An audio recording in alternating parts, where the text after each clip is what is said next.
Welcome back to Donington Park. Before we go back to Formula V, let's have a look at the 750 Motor Club Cartech Roadsports Endurance Series with Track Driver combined with the SR and GT Challenge. A varied grid of cars with a 45-minute race ahead of them. The red lights go out and away we go. Good start made from the outside of the front row there by John Dixon in the Cobra replica, but an even better start made by John Wilson in the MGB GT V8. Both of those from the sports racing and GT part of the entry, but we're also interested in the Roadsports grid as well. It's the third race for the 750 Motor Club's new Roadsports initiative. It debuted at Snetterton, where that man, Ulrich Kitson, took the Roadsports win, although one of the SR and GT cars took the outright honours. Normally the plan will be that the Roadsports grids will race on their own, but on occasion they are being joined by the SR and GT cars. It makes for a very varied field indeed. There is the number 96 car of Nicholas Perks. He started on the second row of the grid. He shares that car with J.M. Littman, who races in the Porsche Boxster Championship. Down to the hairpin for the first time then, and it is John Wilson that leads. Ulrich Kitson in that V6 engined Toyota MR2 is second. In third place it's the Cobra of John Dixon, and the rest of the field making their way through. You can see the BMW Z3 of Matt Cherrington there, but the car being started in this race by Sean Cooper, his teammate, and that fantastic Ford GT40 replica of Mark Bowd goes through shot as well. Well, this isn't a scheduled pit stop, but before the pit stop window, but Ian has come the number 40 car, Charles Best in his Westfield 11, and also as well car 62, Ian Wilson in his Lotus Europa.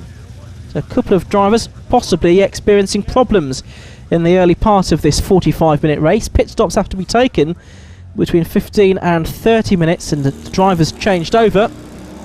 If there's just one driver in a car, and the driver has to have a stop of at least 1 minute.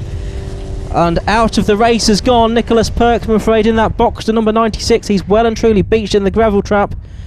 Yellow flags are out.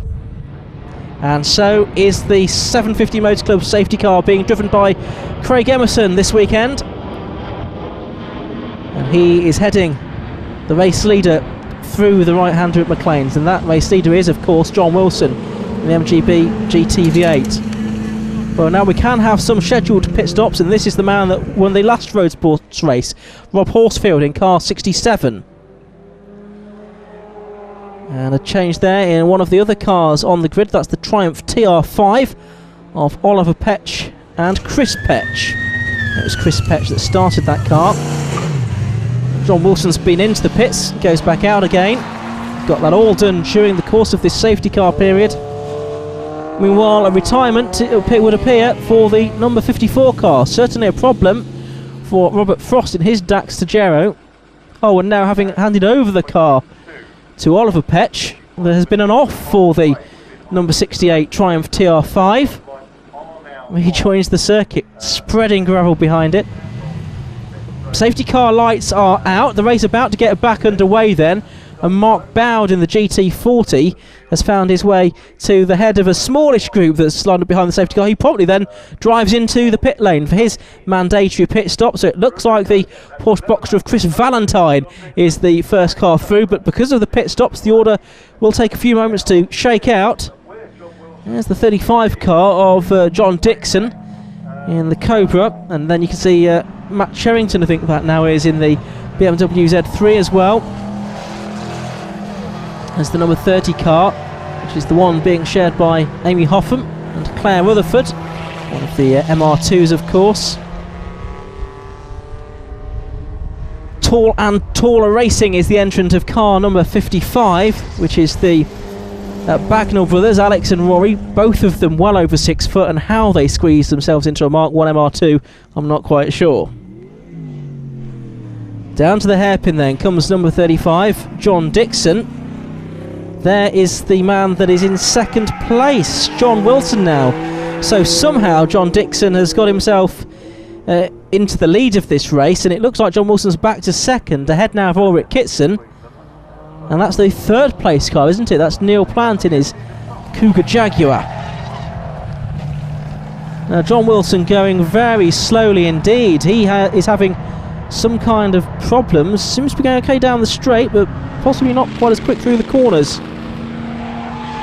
Kitson, the back, stepping out of the car there. Gets a couple of wheels onto the dirt and the grass, but can keep going. Losing a little bit of time though. Top Roadsports competitor at the moment. Roadsports split into 3 classes based on power to weight ratios, but it looks like it's going to be an SRGT car that takes the overall win this time, but not this man John Wilson, number 27, because he is in second place. That is the man who is in the lead, and it is number 35 John Dixon in the Cobra replica. He comes up to the line and takes the checkered flag. And there's the third place car. That's Neil Plant in the Cougar. He's a lap down on the race leader, but ahead on track of John Wilson, who's actually finished in second position. And who's going to be the first of the Roadsports cars home? Well, as John Wilson does now come through to complete his race, it looks like it's been Rob Horsfield that has beaten Ulrich Kitson to the line. John Dixon beat John Wilson by 53 seconds in the end. Neil Plant a lap down in third. Rob Horsfield got the better of Ulrich Kitson in the Roadsports Club, while Class B went to Patrick Mortel and Simon Phillips, and Class C to the Bagnall brothers.